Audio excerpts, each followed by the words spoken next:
Grab your beverages and turn up your interweb. Solving the world's problems 12 ounces at a time. It's Dudes and Beer.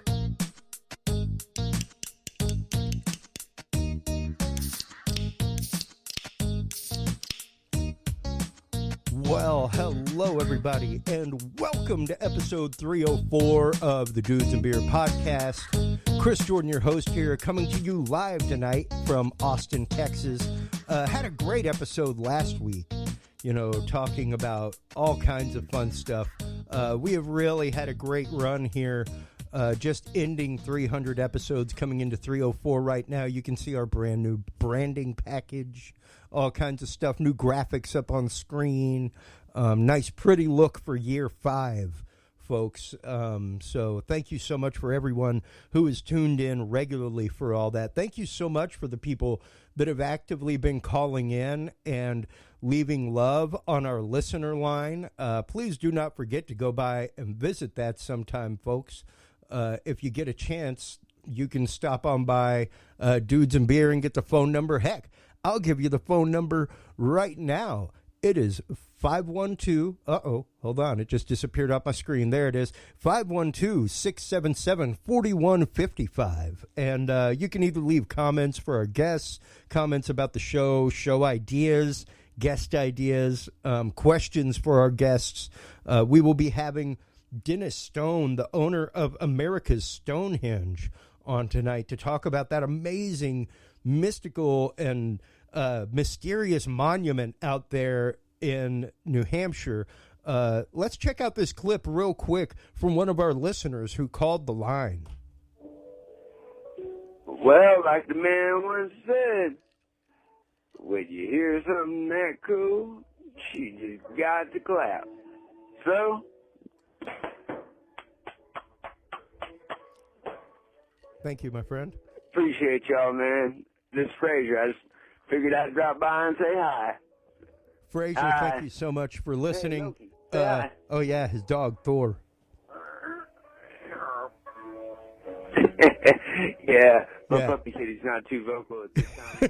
So, thank you so much for continuing to tune in, Frazier. It is listeners like you that we greatly appreciate out there. My favorite thing about that message was, quite honestly, the music in the background. It was like he was listening to Franz Liszt or something like that. He had this amazing classical piano music going on.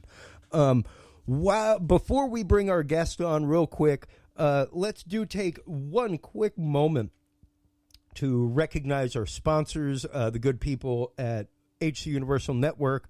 We have some great shows over there. All the family over there, thank you so much for the many years that we have had together. I look forward to us all conquering 2021 together. With that in mind, let's go ahead and check out this little commercial real quick from Podcast Cadet. Have you considered starting a podcast? Looking for a way to make your business a voice of authority in an industry? Then Podcast Cadet is the solution for you. Whether starting a podcast for yourself, your brand, business, school, church, or just plain fun, Podcast Cadet is here to help you navigate the waters of the podcast industry. Specializing in one-on-one consultation and training with industry professionals in fields ranging from podcast technology and editing to distribution, monetization, and even social media strategies. Podcast Cadet tailors their services to the specific needs of you and your podcast. Do you already have a podcast and trying to find ways to engage and grow your audience? Sign up for your Podcast Cadet audit today and let us help you explore new and exciting ways to leverage your content and elevate your podcast brand to whole new levels. From consultational workshops to affordable podcast production and maintenance packages, Podcast Cadet is your one-stop shop for everything podcast related on the internet.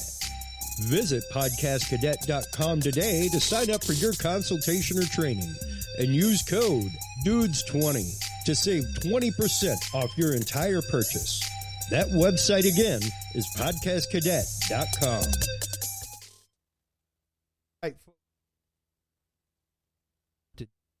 Sorry about that. Stop on by podcastcadet.com today to get your discount. Dudes20 is the code that you want to use. You can save 20% off your entire cart while you're there. Make sure to stop on by the all-new Dudes and Beer website.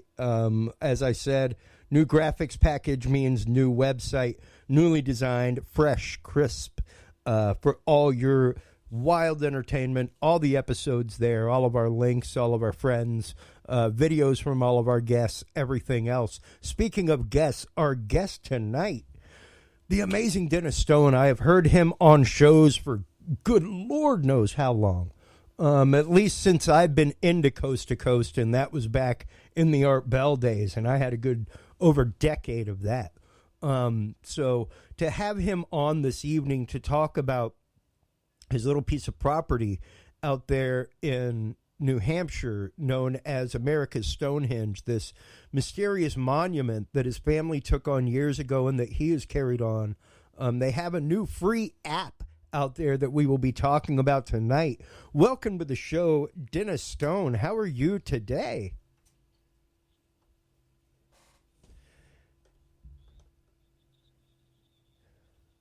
Oh, no, sorry.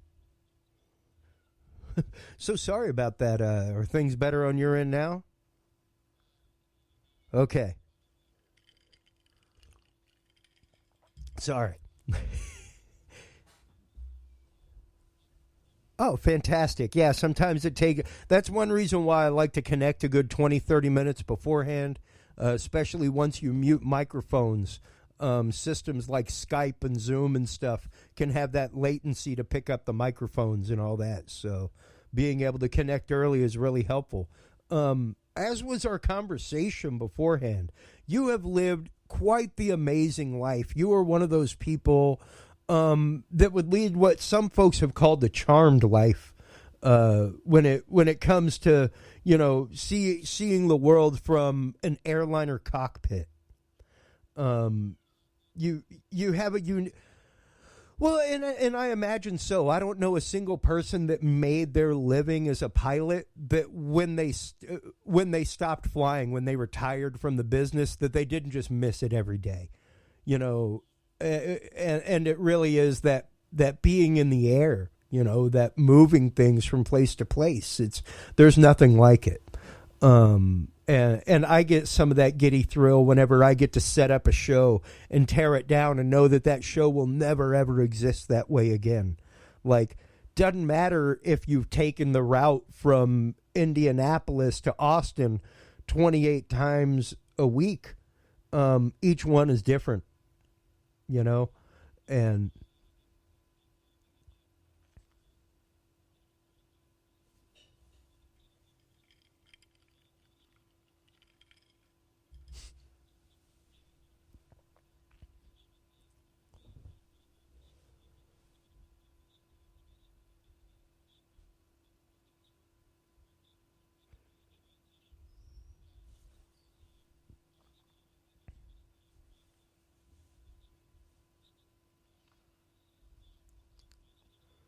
yeah.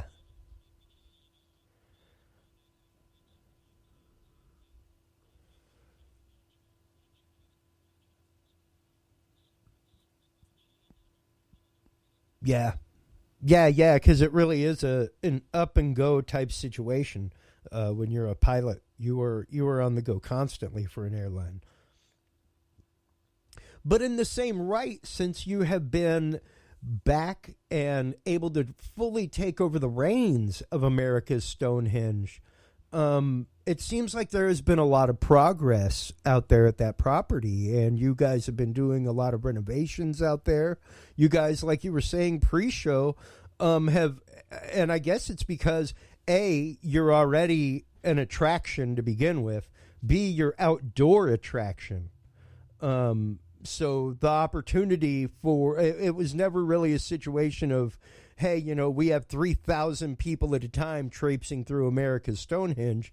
Y'all already controlled the number of people that went there because it is an archaeological site, that kind of stuff.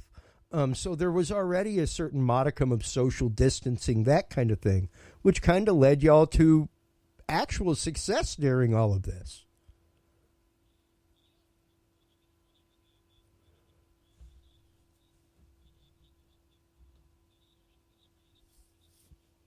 Exactly.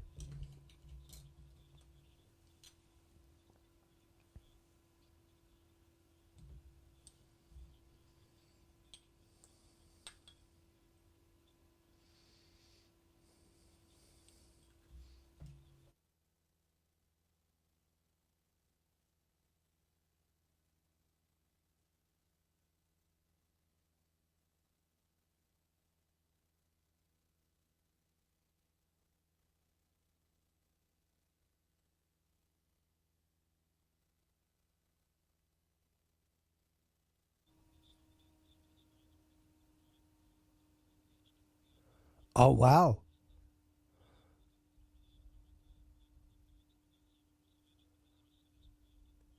Sure.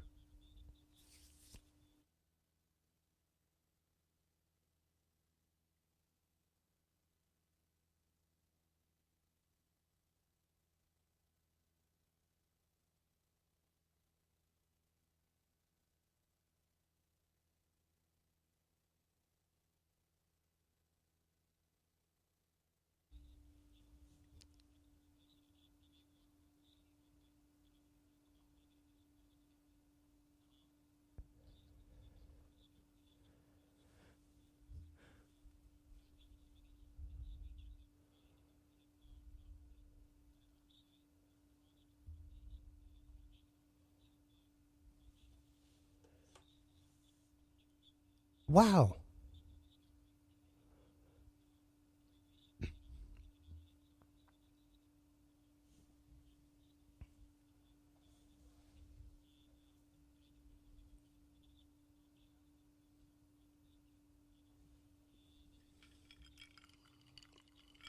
Hmm.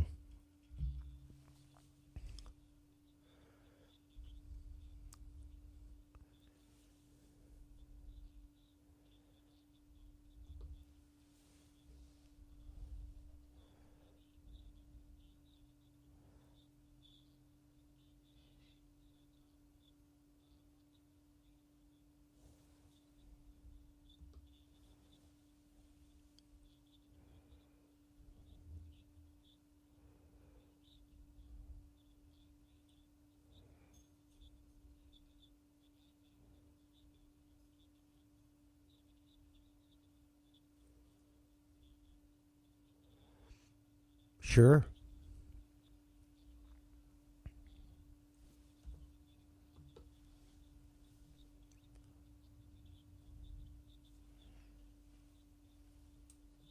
Oh, wow.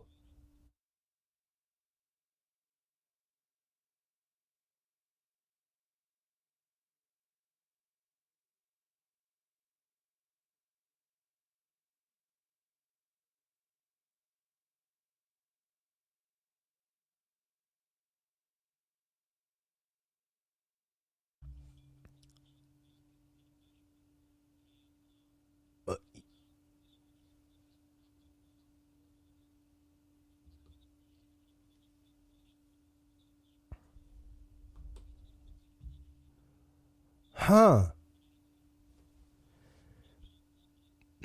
Yeah.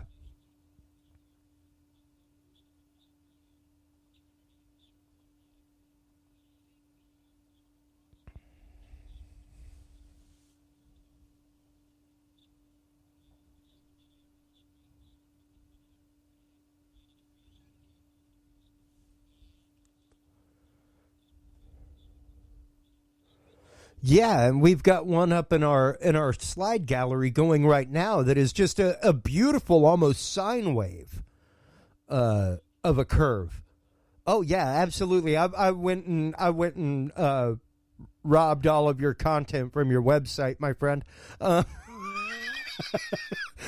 Because there's nothing like showing people. It's one thing to describe it, but it's another thing entirely to actively see these structures and to see some of this stuff. And even like I'm a big fan of Curse of Oak Island, and they've even found a serpentine type mound up there on Oak Island recently.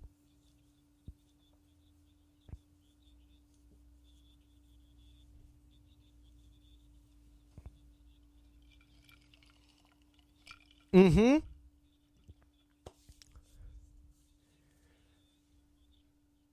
Yeah. Yeah. Yeah. Check it out. It was literally all of 2 weeks ago. All of 2 weeks ago that it was revealed. Yeah, like I love it because that's one of my wife's guilty pleasures now. It was one of those shows that, like, I don't have cable. We cut the lines a long time ago on that kind of stuff. We have like HBO, Netflix, things like that. But yeah, I watched shows like that whenever I was on the road. So that was my guilty pleasure while I sat there and coded website in my off hours or prepped for shows. I would have things like Oak Island and that kind of stuff on in the background, you know? And so, yeah, it's nice now that my wife is like, oh, is the new episode out? And I'm like, oh, all right. But yeah, it was really interesting. And just to know that there are so many serpentine motifs that go on in structures across the Americas, period. And one of the interesting structures that y'all have there that has fascinated people for years is called the sacrificial table. At least called the sacrificial table, because I mean, we of course quantify what the use might be, but we don't know that for sure. Let's start going into a little bit of the paleoarchaeology of this site and the actual what we do know about things that are there.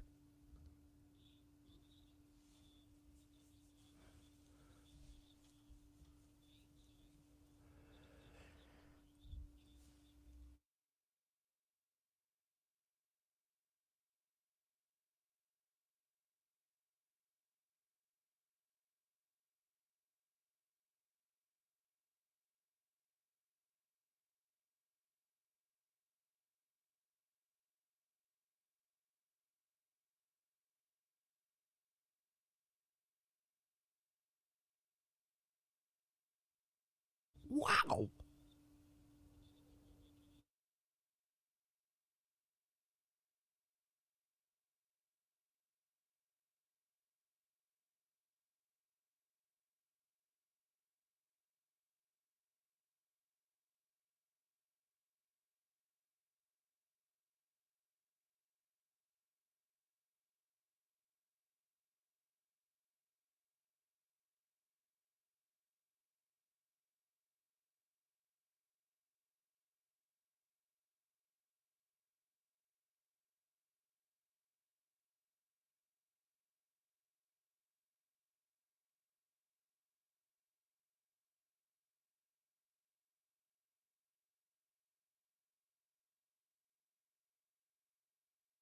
Yeah.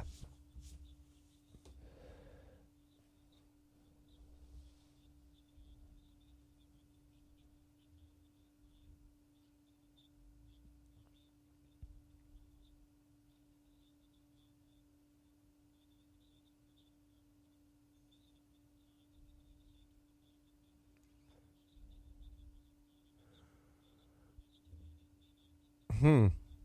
Sure. Now.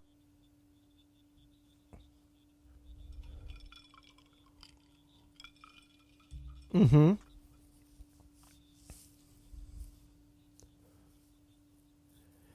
Yeah, yeah. You don't find a lot of pottery. You don't find a lot of evidence of people like shacking up there for extended periods.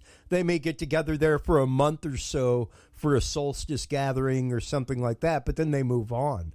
And one of the questions that popped up in my head, just the pictures that I've seen over the years, and of course the archaeoastronomy that goes on at the site, is the confined space perhaps, are those spaces like the small caverns that are made, things like that, are those lined up with observational points to where perhaps they're just supposed to be something to block out the rest of the light so that you can perhaps see planets at sunrise, that kind of stuff.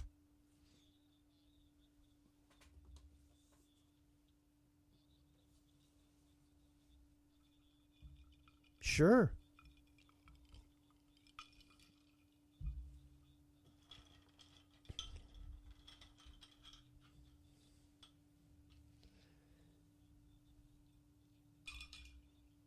Yep.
Yep.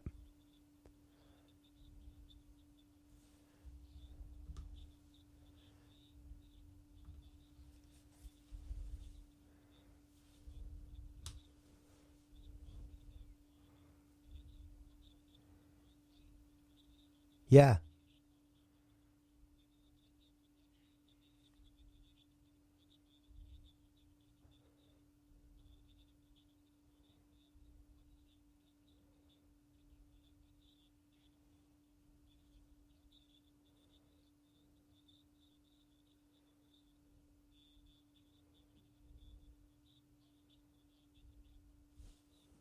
Mm.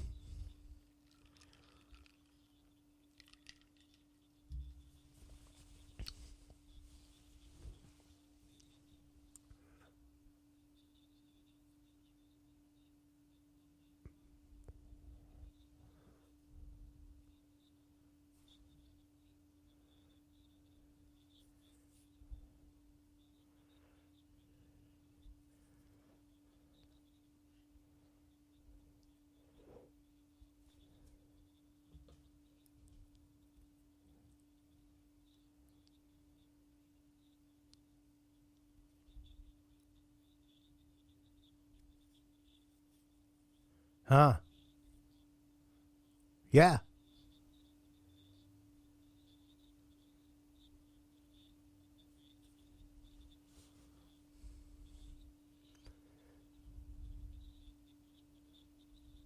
Interesting.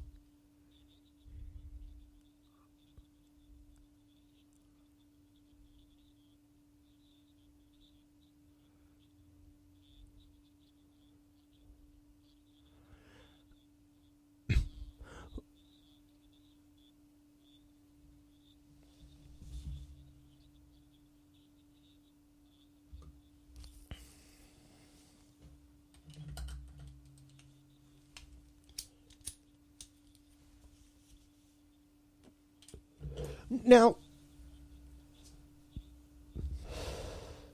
now, this is not discounting the Native American tribes of America. All right, but they are not exactly and precisely known as calendar builders, my friend. That's yeah. Well, now, granted, yeah, and granted, there are cases of like fire pits being dug up that are dated beyond 10,000 years in Pennsylvania. That show pottery things like what you're talking about that would normally show a settlement.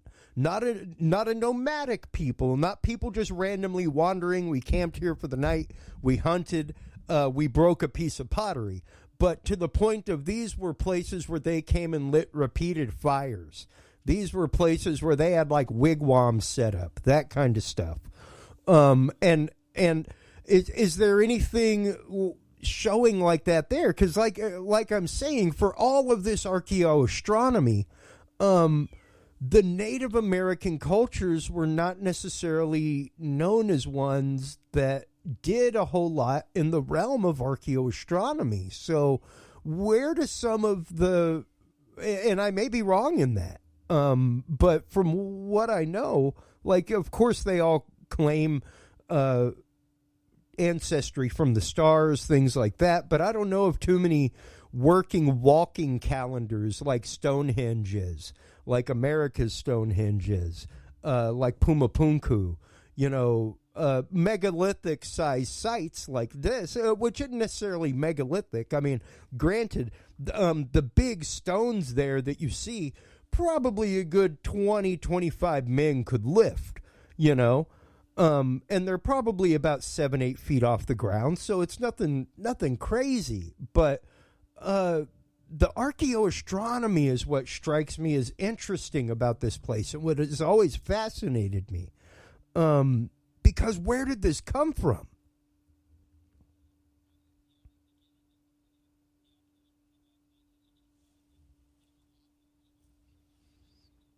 Mm.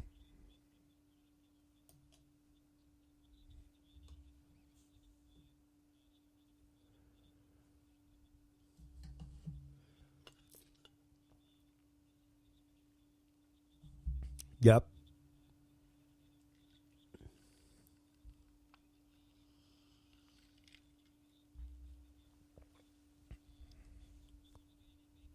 Hmm.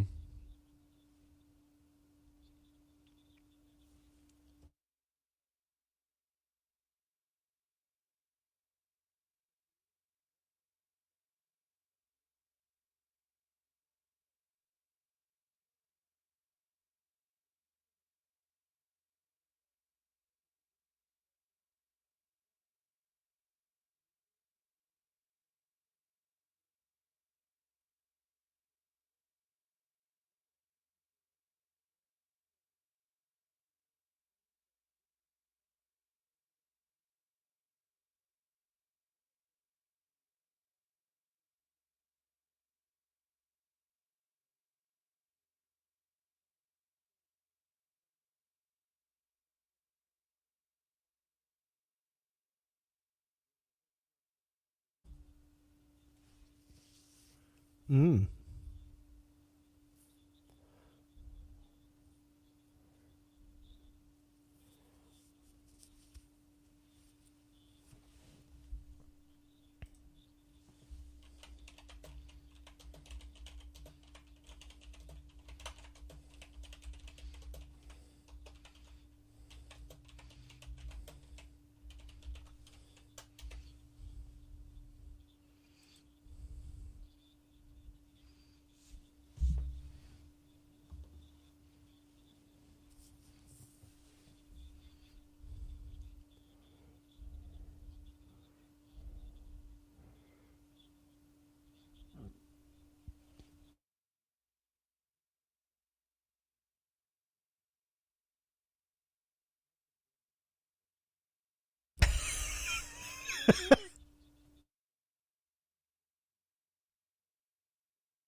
Oh, wow.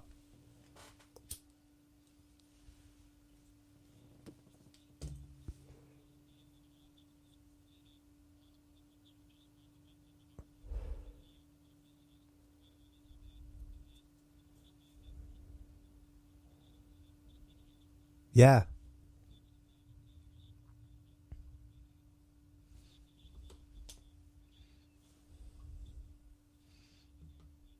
Oh, it's gorgeous. I've got a picture of it up on screen right now. Like I said, I stole all the stuff from y'all's website. So and I mean, like, dude, it's going to be a background on my side screen for I don't know how long. It is just entrancingly beautiful. The image, and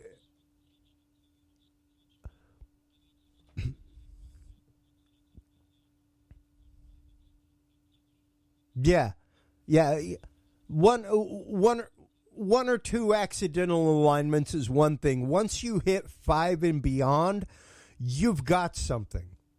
And just as a trained observer, which I mean, pilots are beyond. They are trained in dead reckoning. And being like, and what that means, folks, is imagine being 15,000 feet in the air, going about 300 miles an hour, and suddenly all your instruments go dead. But you still got to know what direction you're headed in and approximately where you are in three-dimensional space. That's what these guys were trained to do. And to know pilots, to have pilots be able to come on and testify to things like this is fantastic. I always love it. I've been looking for an airline pilot to come on for years. So to have you in my back pocket now is fantastic. But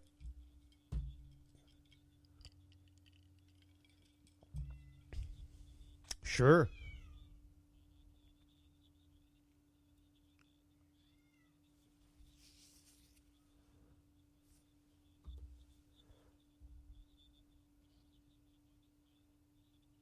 Oh, wow.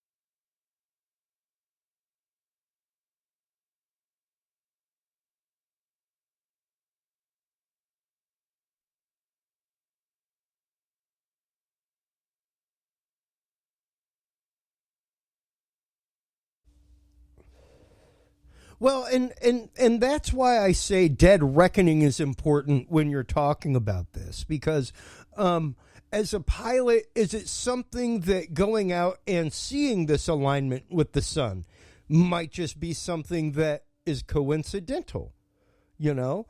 And but a pilot understands that, like, when somebody puts a marker to mark a cardinal direction, that it's there for a reason.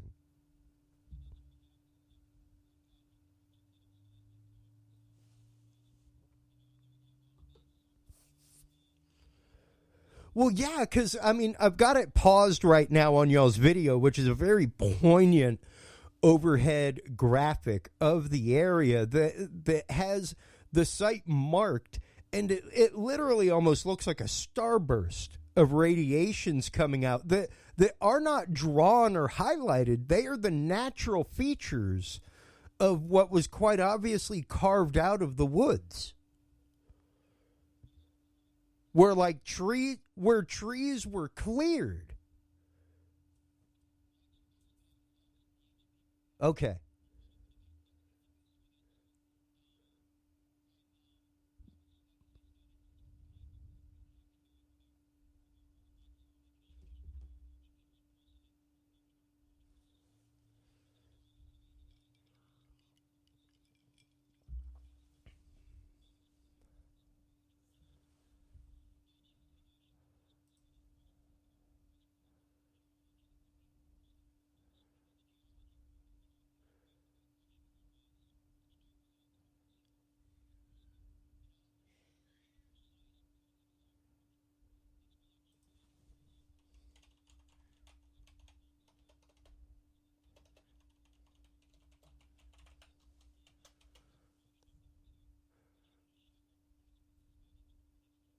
Sure.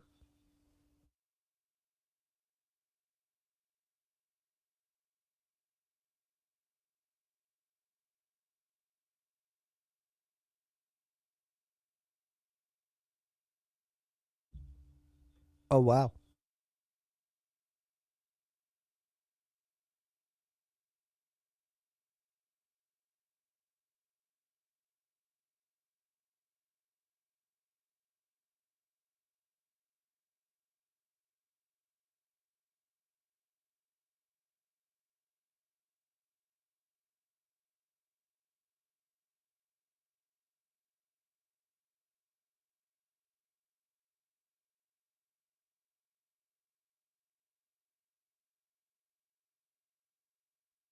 Sure. Well, and like I said, because that is not the atypical Native American history, construction, anything like that. Like maybe when you get to the Southwest, you'll see some adobe work, maybe some flat stone work, things like that. But to see what you see at America's Stonehenge, to see this kind of work, to see and even though like what you're saying, this overhead is and I didn't even think about that, obviously paths that y'all have cleared. But even then, the ancient people who built this site would have had to have those sight lines. And when you look at it, it's like it straight up looks like a runway. It looks like somebody's observational deck of a set of runways. Where it's like, yep, this is where they all cross, east and west. So it very obviously looks like a centralized point from which observations of the heavens took place, east to west. If those lines of sight were cleared the way that they are right there. Um,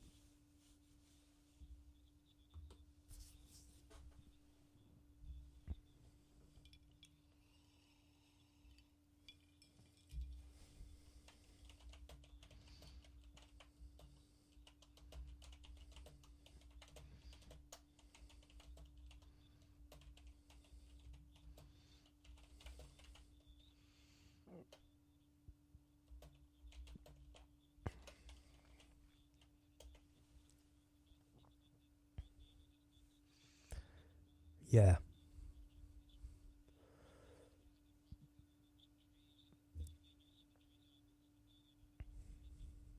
Yeah. Oh, yeah, absolutely. But hey, if you can use it, guy. Well, but once again, that's one of the curious things is that this is no small undertaking. I mean, even once again, just looking at the still frame of this overhead, that is a massive swath. That's big. And to look at the structures, you know, yeah, maybe one of these structures could have been built over the period of, uh, maybe a week by a few people. But once again, to lift those big stones that comprise the front entrance of some of these chambers would take a smooth, good 20 really able people. Like some people that were like, "Hey, how you doing? My name is, Sven. I'm in the World Lifting Championship." You know, like that kind of stuff. Those and most of this, because of course New Hampshire is the granite state. Um, most of this is granite stone, correct? It's it's dense.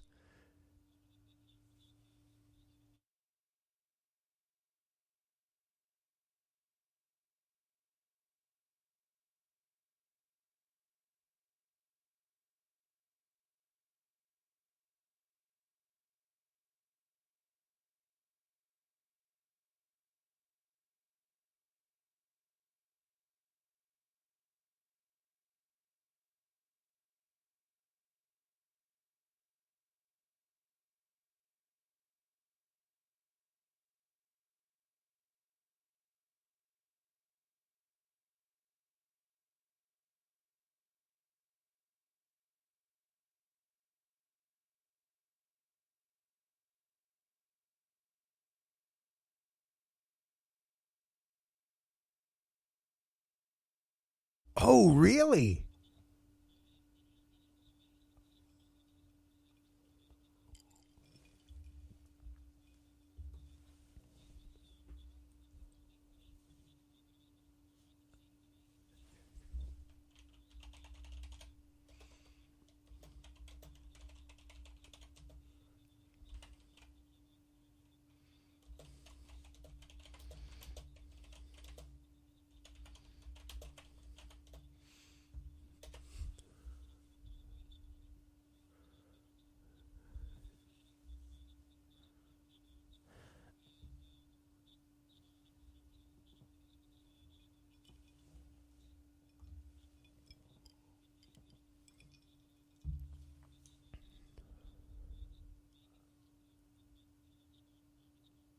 Hmm.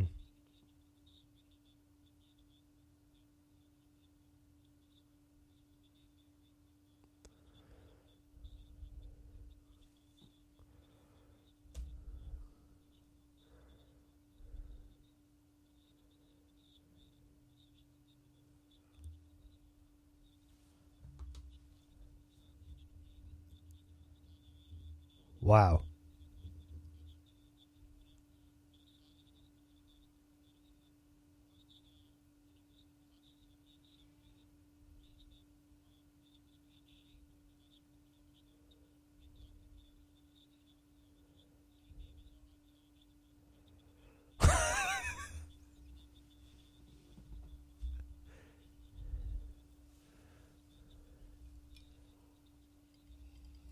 Hmm.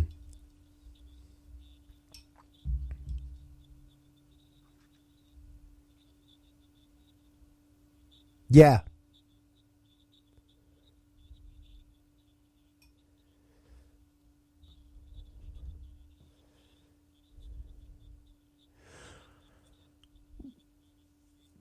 Oh, yeah. Yeah, no, well, and it goes, it almost puts it like before the Copper Age.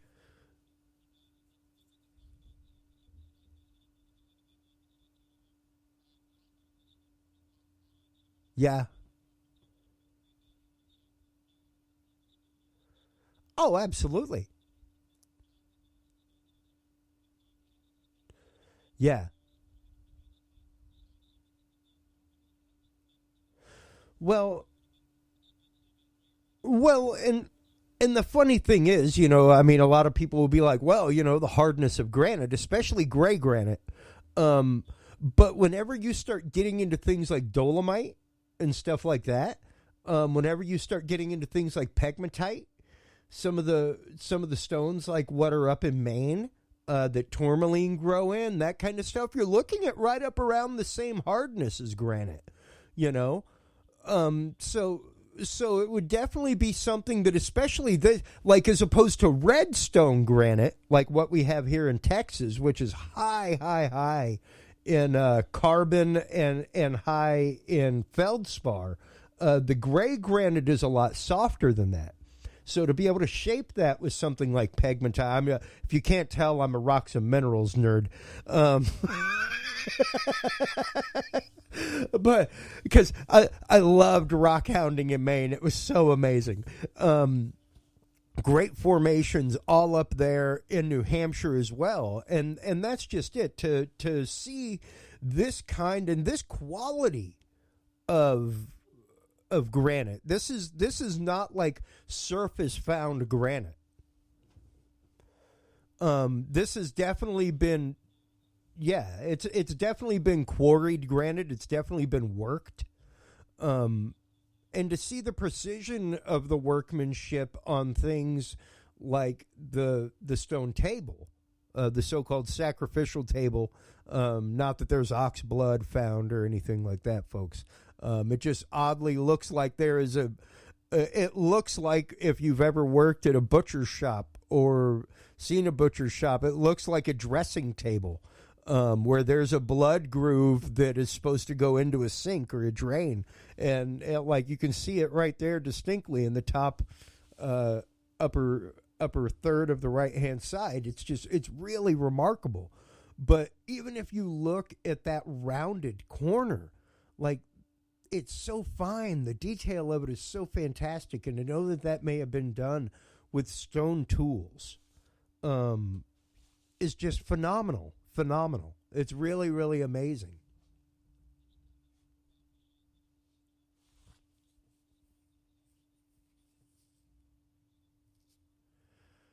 Oh, wow.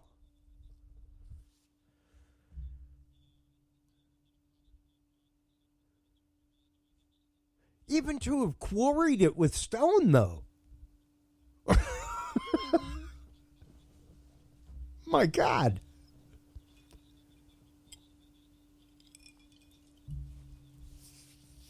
Mm. No. Oh, wow.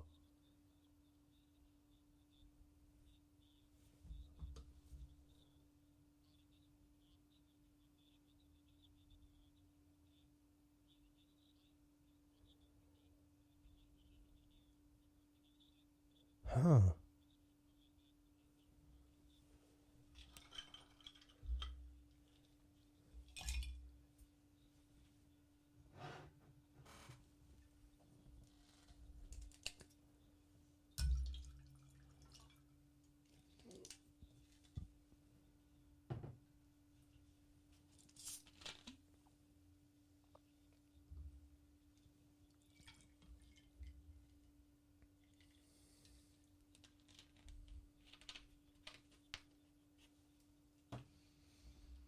Hmm.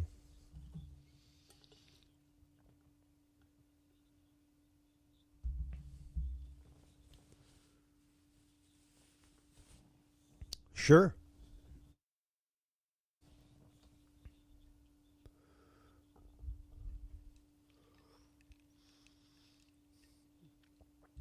Yeah.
Interesting.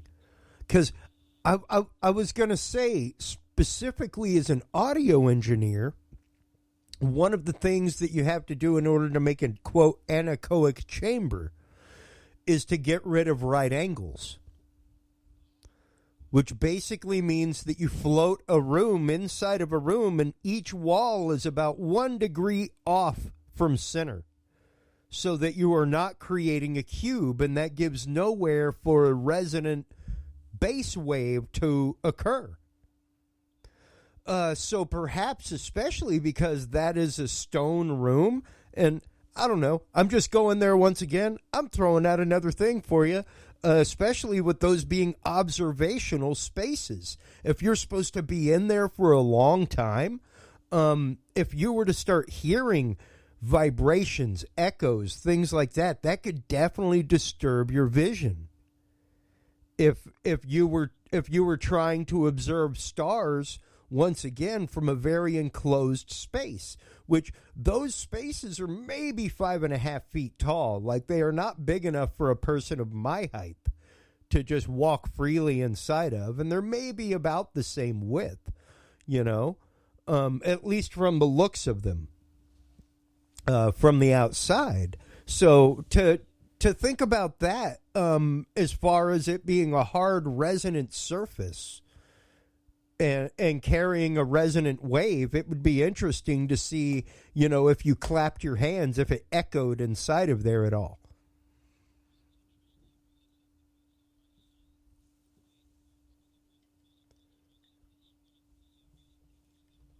Hmm.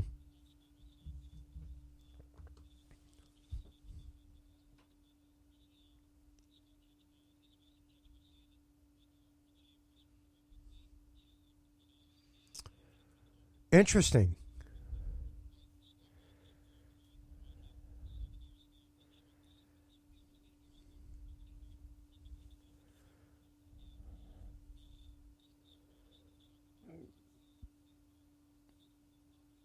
Yep. Yep. If you go to Chichen Itza, if you clap, it makes the sound of the thunderbird. If you stand in the right spot between the stairway and the back wall and clap, you hear it pap pap pap pap pap pap pap pap pap pap pap pap, like echo between it, and that's supposed to represent the flap of the thunderbird. Um, mm-hmm.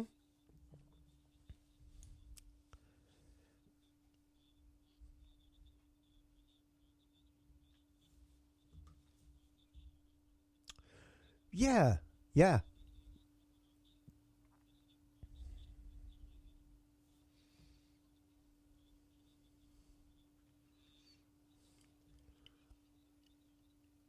Hmm.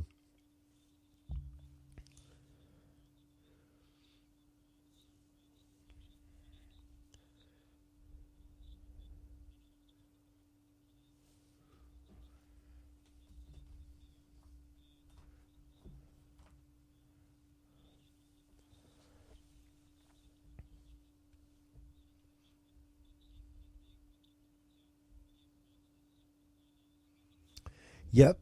Yeah. Well, and it really, that is very interesting to know that you have cast shadows like that are organized along the space, because once again, it's just something that stands out as not being typical Native American. Not that the stars were not important, but they were not quite known like the Mayas, the Aztecs, things like that, for building things that were used for observation in that way. I know that the Anasazi and the West Coast did some of that, and over in Arizona, that kind of stuff. But most of the East Coast tribes and that's what I'm referring to when I say Native Americans. Most of the tribes indigenous to that area, that is not what their practice was. No.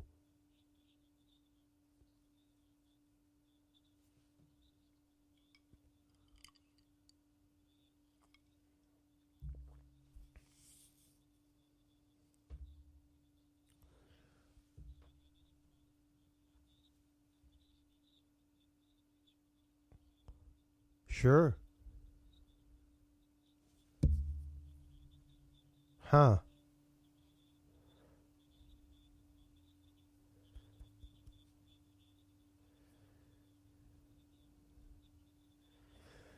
Yep. Yeah, yeah. Like,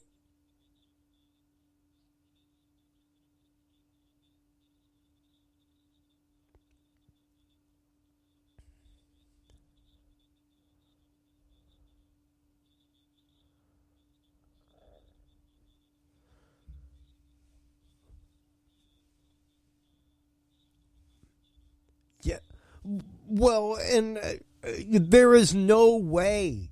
No way. And I've got the image up on screen for our audience again. There is no way that what is carved out of those trees is accidental.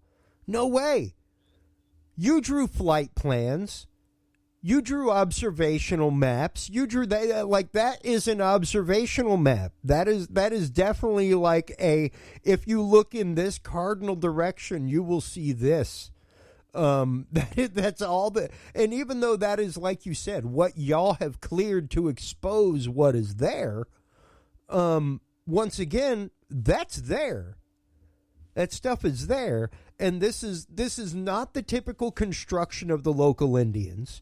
This is not the typical construction of the local indigenous people.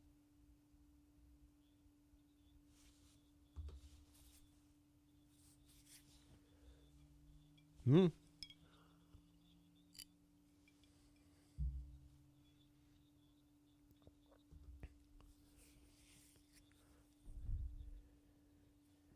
Wow.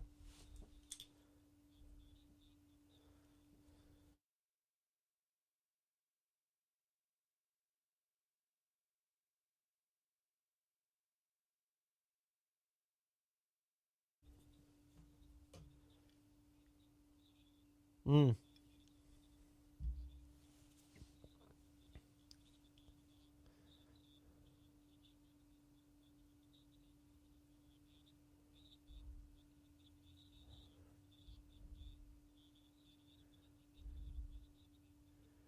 Yeah.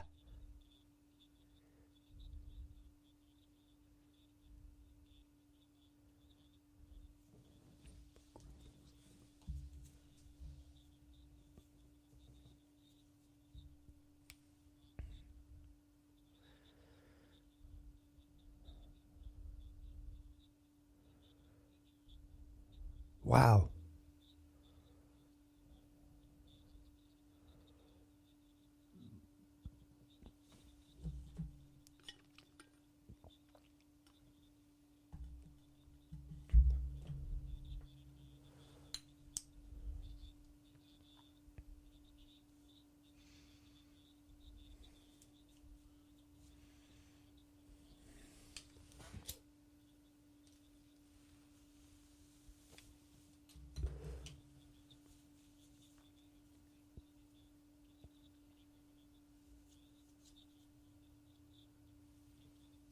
Wow.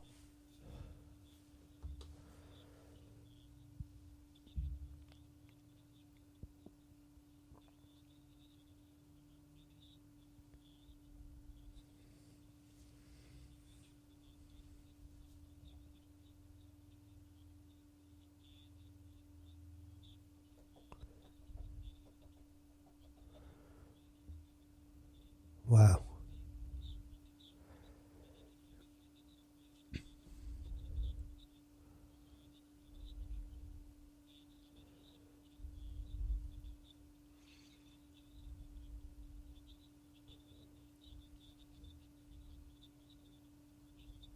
Yeah.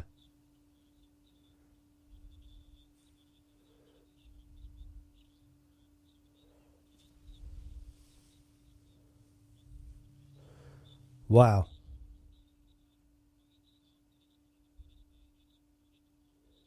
Sure. Well, now, granted, maybe the walls, but when you come to some of the strange features, when you come to once again some of the dating and truly for me, once again, it's the archaeoastronomy. It is those alignments, those things that were built with utter precision in mind, you know, and you know, just to not to beat a dead horse, but man, just to look at that image overhead of what y'all have cleared, to expose what is there, and it looks like an observational map.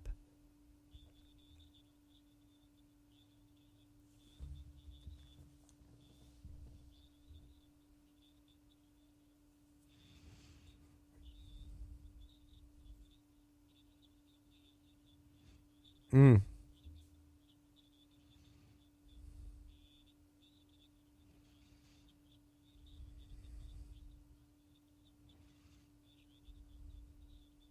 Wow.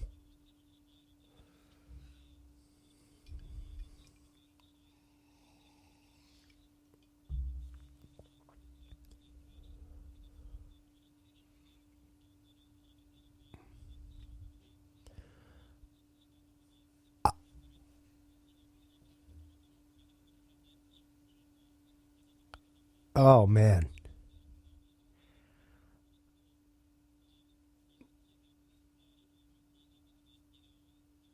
Oh God. Yeah.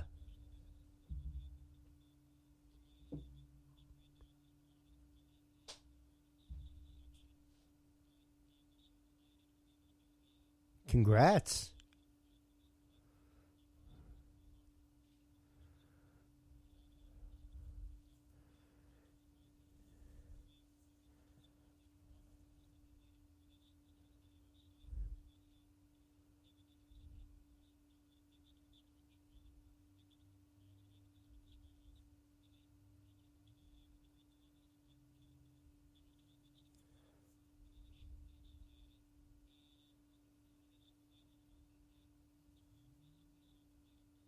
Oh wow.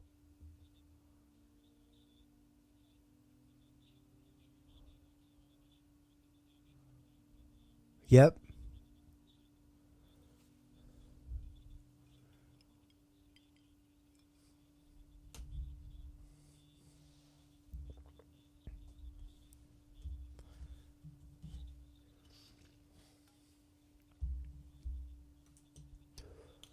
Oh wow.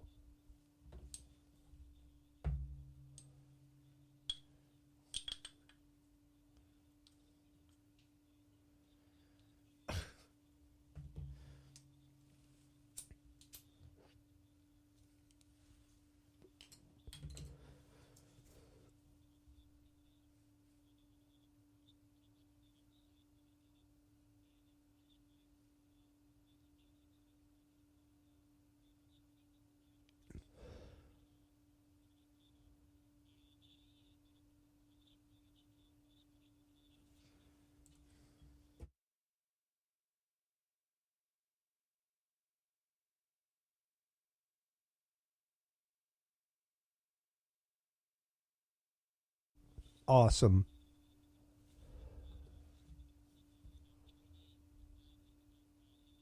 Wow.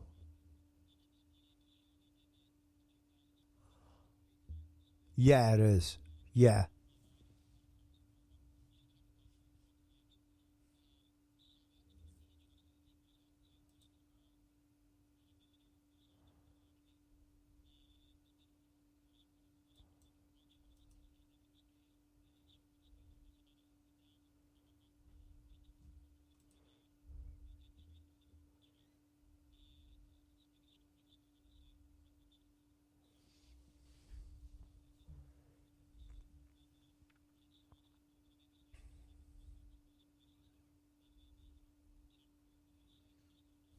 Yeah.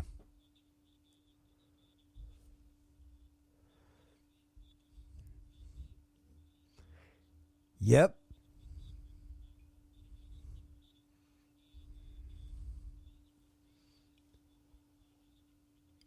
Mm-mm.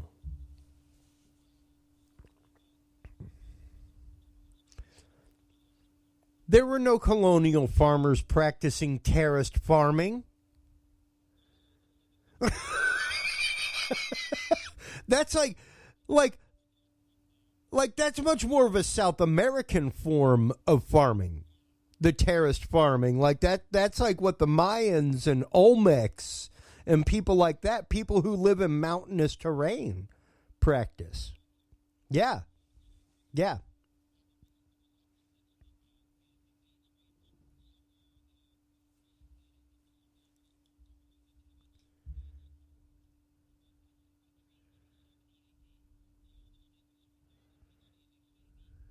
Wow.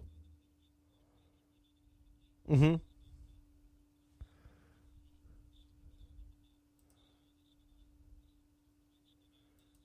Yeah.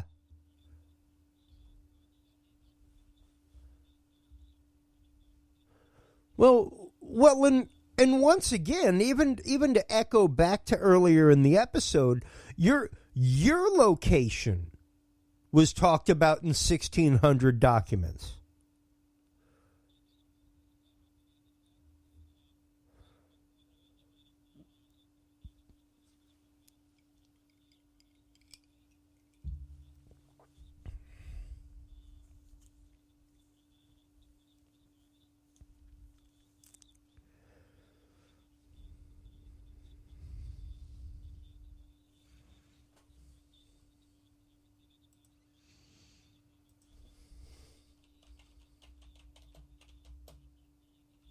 Sure.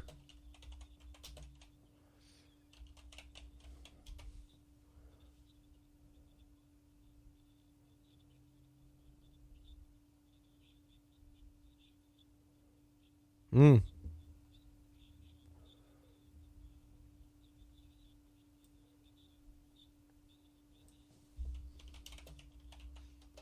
No.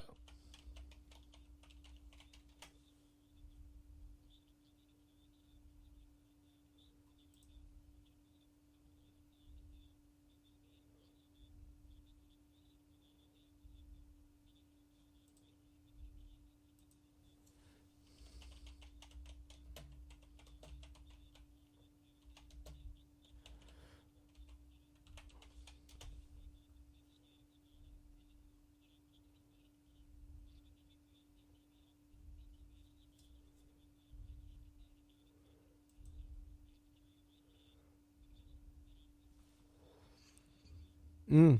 Yeah. Yeah. Precisely. You've got to have somewhere to load and unload stuff. Nobody in their right mind's going to, like, just carry barrels of cider down the road.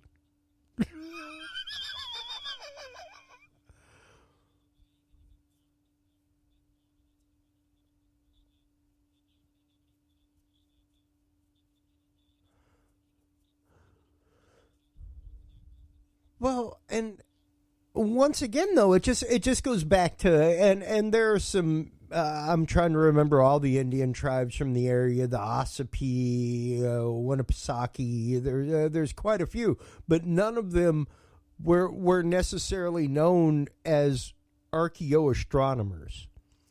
None of them were necessarily known as megalithic site builders. They had some cultivation means to be able to grow some basic crops, but most of the time they lived somewhere for a little while, then they moved on. And even the same with the First Nations tribes up in like the Acadia and stuff like that up in Nova Scotia. But I find it once again very, very interesting, the similarity between the wall that you have and the wall on Oak Island. And to know once again that this was not the kind of structure that was built by these people. They were not necessarily structure builders to begin with, unless it was like, let me build a structure for a few months, and then when the season changes, we will move on to different environs.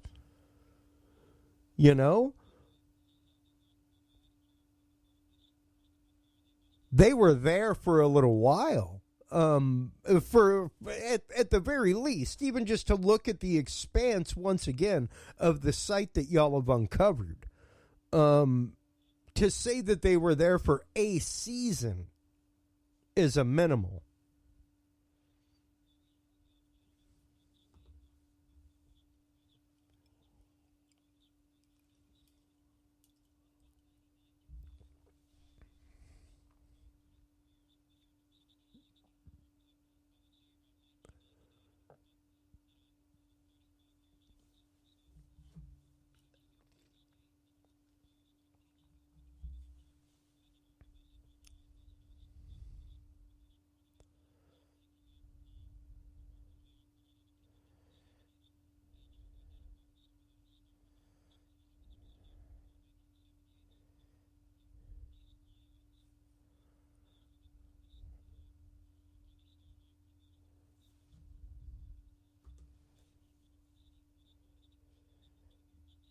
Sure.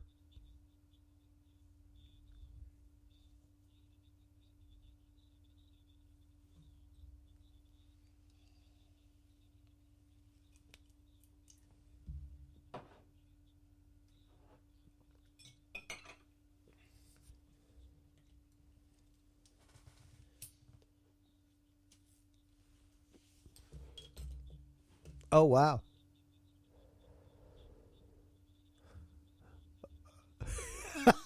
Oh, cool.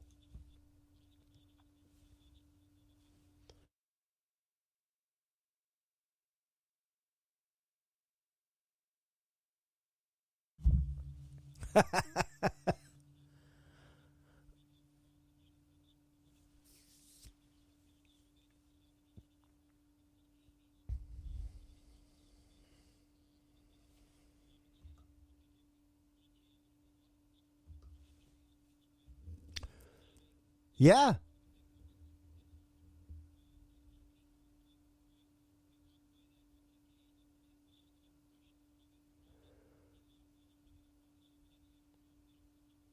Well,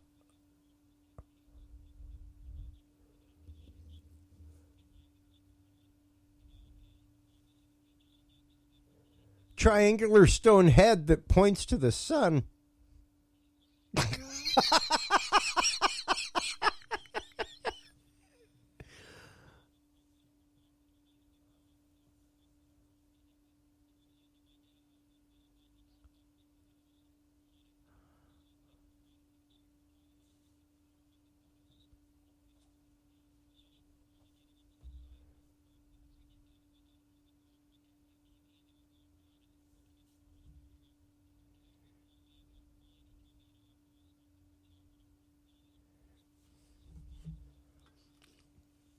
Mm.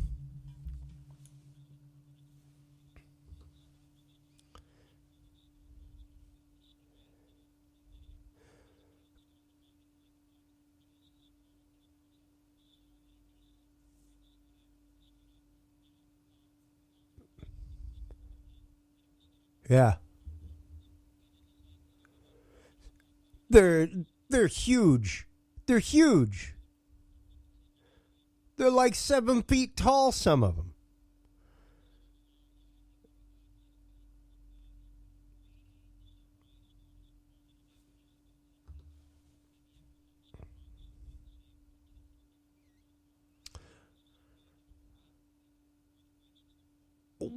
And that's just it. Once again, whenever you look at the area, because I mean, I lived in the area. I've got a 207 area code to this day.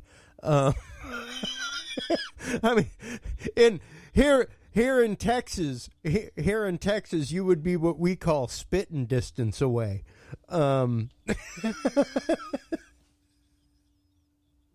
it tripped my mind out the first time I traveled from Maine to Massachusetts, and I crossed 2 state lines in less than an hour.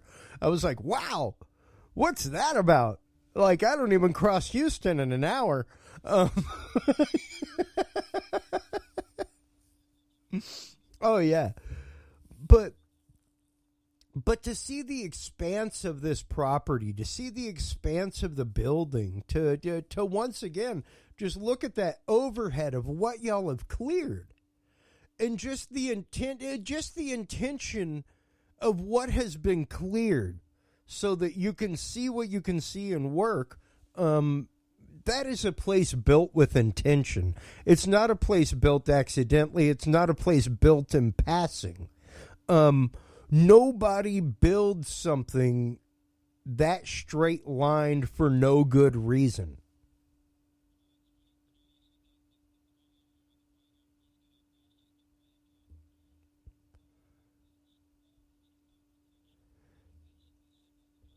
Like you could, hey man, you could go out and that's just it. Like you could say, hey, somebody was trying to mark their property line. Cool. Look at all the property lines around that in this picture, folks. How straight are they? Most of those, quite a few of those, I guarantee you, have a stone wall either next to them. There are very few property lines in that area that do not exist back to the days of the 1700s, where you don't see some kind of remnant of a stone wall somewhere, you know? And it's pretty rare that you see it on a straight axis.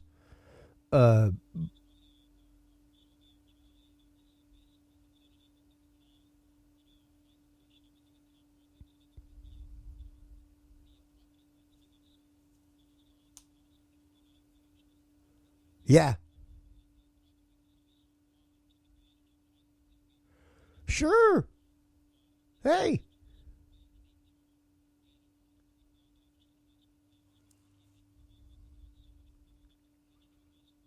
Wow.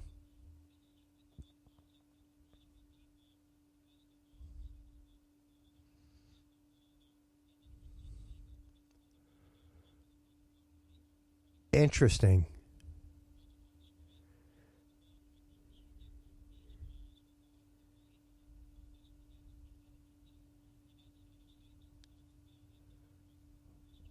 Yep.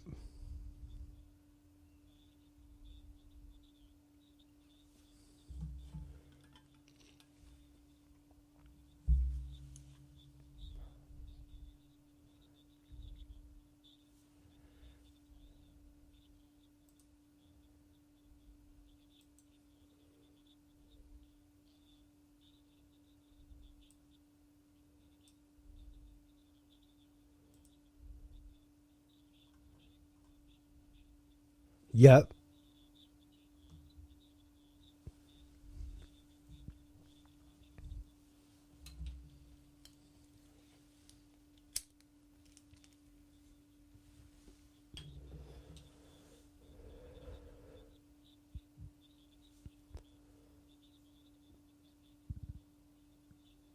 Yeah.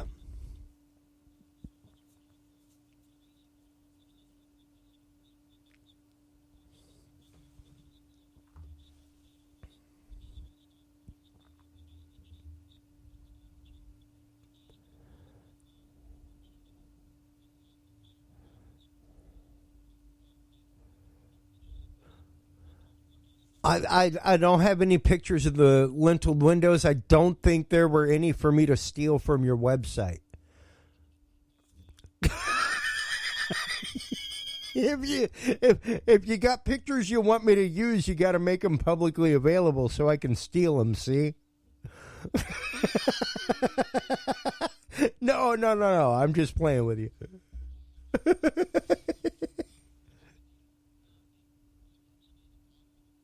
Mm.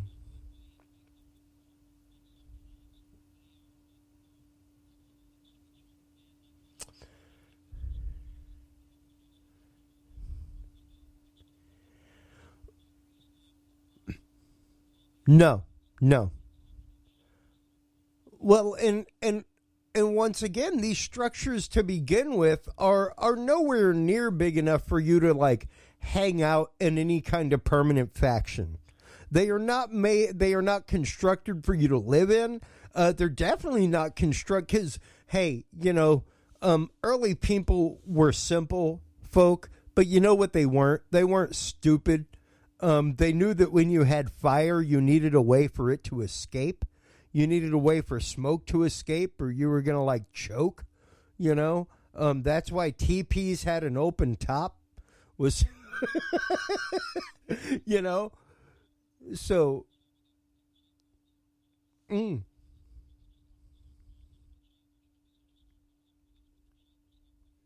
yeah.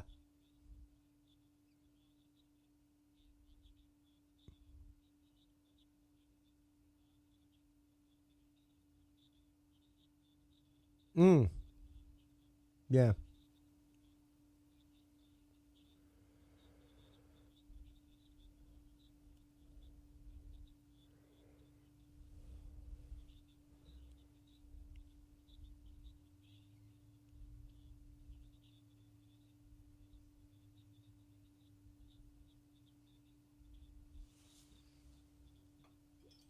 Yeah.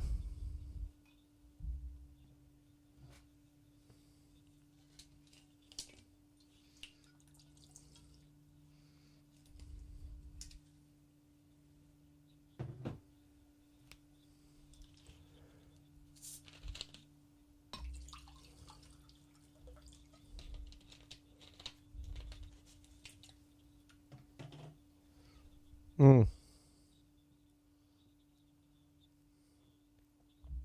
yeah. Wow.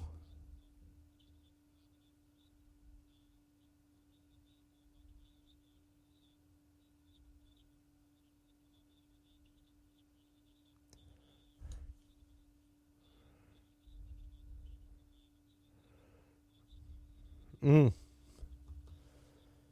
sure.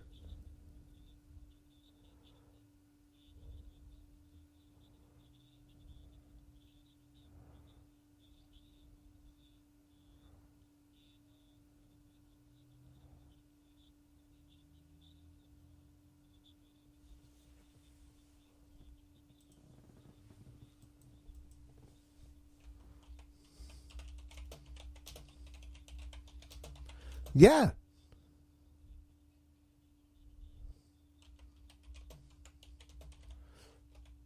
Well, and something that just crossed into my mind, just looking again at this overhead view, man. Um, it's kind of creepy.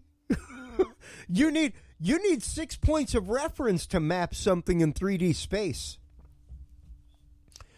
And it certainly looks like you have almost 6 radii coming off of this circle on the property, like 6 pie-shaped radii to mark a spot in 3D space where the last one would be overhead. So yeah, just throwing it out there. Weird, strange things.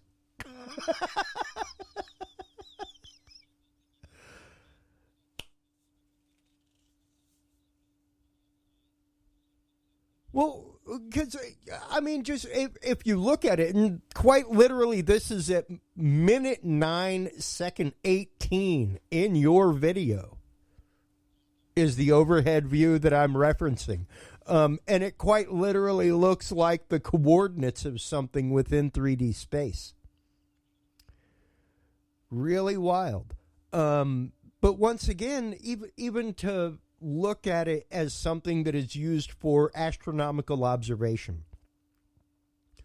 Once again, not something practiced by really the Indians of Nova Scotia necessarily, which would be the closest neighbors to anything like the Penobscots or Pennacook or Winnipesaukee or Ossipee, any of those that would be in that area, you know.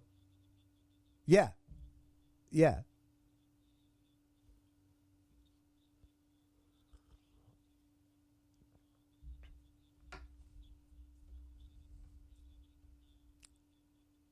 Mm,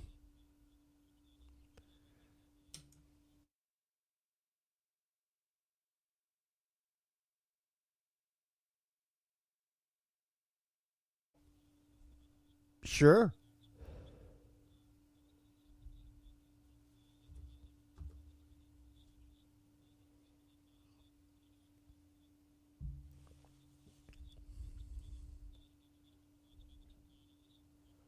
sure.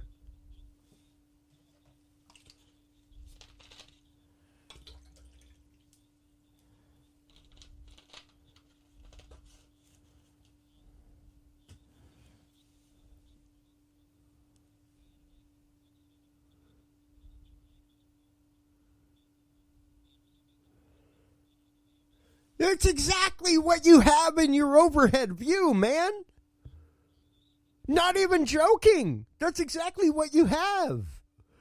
It's just, it looks like pie wedges that intersect over the site. I did go, well, I mean, I don't even know if it's related to the theory that you're talking about, but there it is. Once again, I've got it up on screen.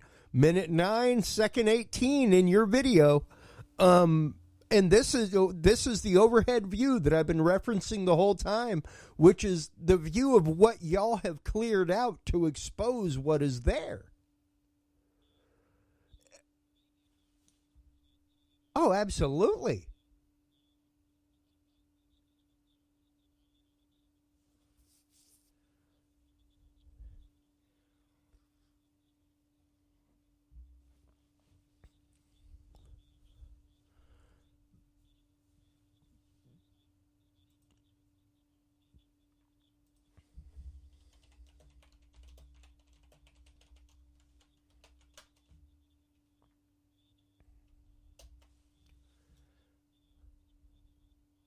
Yeah.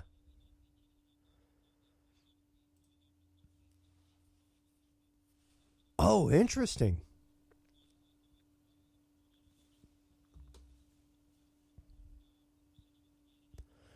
I I want to be there for that. There's no joke, my friend. I will be there, cameras in hand. Like whatever footage you want to get, we'll get it. Um, I'm like, that's incredible to know that there is an alignment coming up with this property. If there's a, because like I said, I got friends, I got people up in the area. I definitely got somewhere to stay, so the chances of me not making it are pretty slim. Uh, we'll come up and do a live episode, everything, man. I guarantee you, because it's just incredible to me to know that there is something like this in the backyard of America. This is not beyond like one or two latitudinal lines for most people in this country, you know, to be able to make it to this. Now, I know that you've been more than gracious. We have kept you beyond time, and I want to thank you for that. I want you to know that our airwaves are your airwaves. As you find things out, as they develop, Dennis, let us know, man. We will have you on all day long. I could talk about this all night long. I do not want to keep you because you are on East Coast time. I am on Central. That means that you're an extra hour ahead, and I want to be more than a polite host. Next time, hey, we can plan on much more than an hour, because there is way more than an hour. There's more than like 30 hours of conversation with this place. The conversation is so wide, has such a breadth and depth to it. It's absolutely phenomenal. And to know that somebody like you has quite literally had a lifetime of experience with this place. You have gotten to see it from the day it was open to the public to now, and to see the route of discovery that has been taken is phenomenal.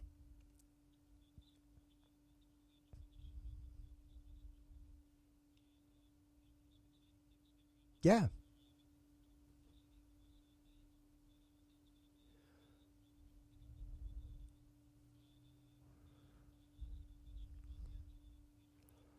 Oh, yeah, no, most definitely, man. Anything like that you have coming up, just feel free to reach out to me.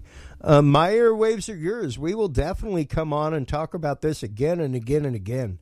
Because places like this, I love talking about it. It's absolutely phenomenal that, once again, like I said, these things exist in our backyard in America. This thing was right down the road from me when I lived in Portland, Maine. Less than an hour. You know, it just phenomenal. And yeah, thank you so much for taking the time. I want to thank you. Before we let you go, please do tell everybody where they can go to download the free app. tell them where they can go to find out more information about America's Stonehenge.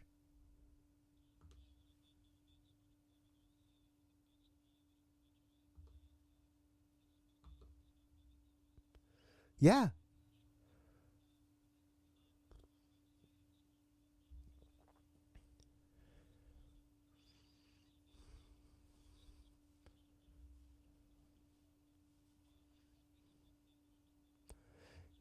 Yeah.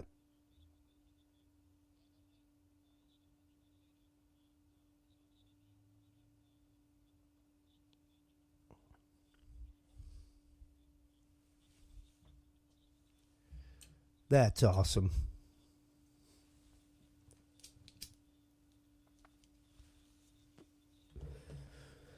Yeah. Yes, it is. Well,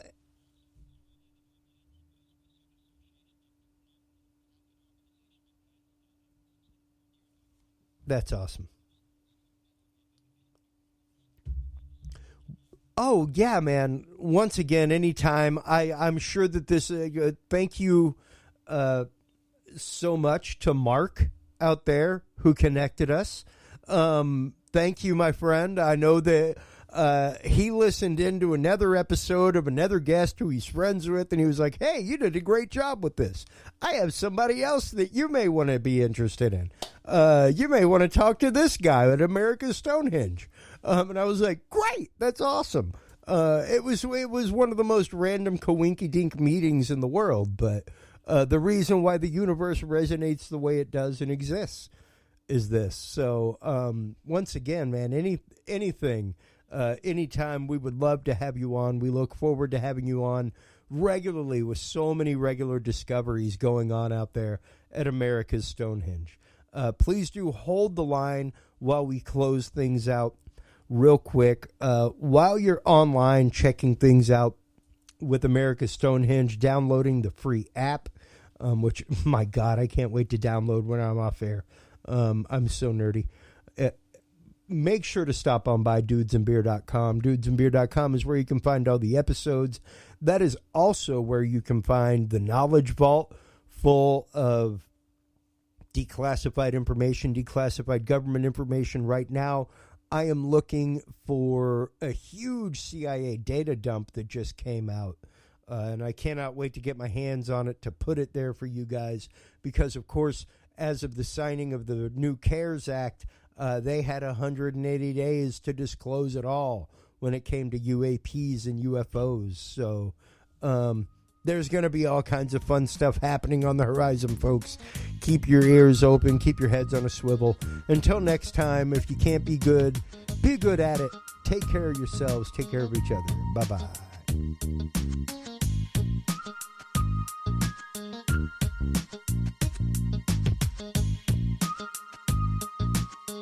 Thanks for listening to this episode of the Dudes and Beer Podcast. To listen to our audio streams or chat with us live, download the official Dudes and Beer app for Android and iDevices, available on Google Play and iTunes markets. For more episodes, content, and information, visit us online at dudesandbeer.com. You can also find our episodes on Breach.tv, iHeartRadio, Spreaker, SoundCloud, iTunes, YouTube, Stitcher, or your favorite podcast service. Dudes and Beer is a proud member of the HC Universal Network family of podcasts. For more about our sponsors and other podcasts on this network, visit hcuniversalnetwork.com. Thanks for listening, everybody, and until next time, drink responsibly.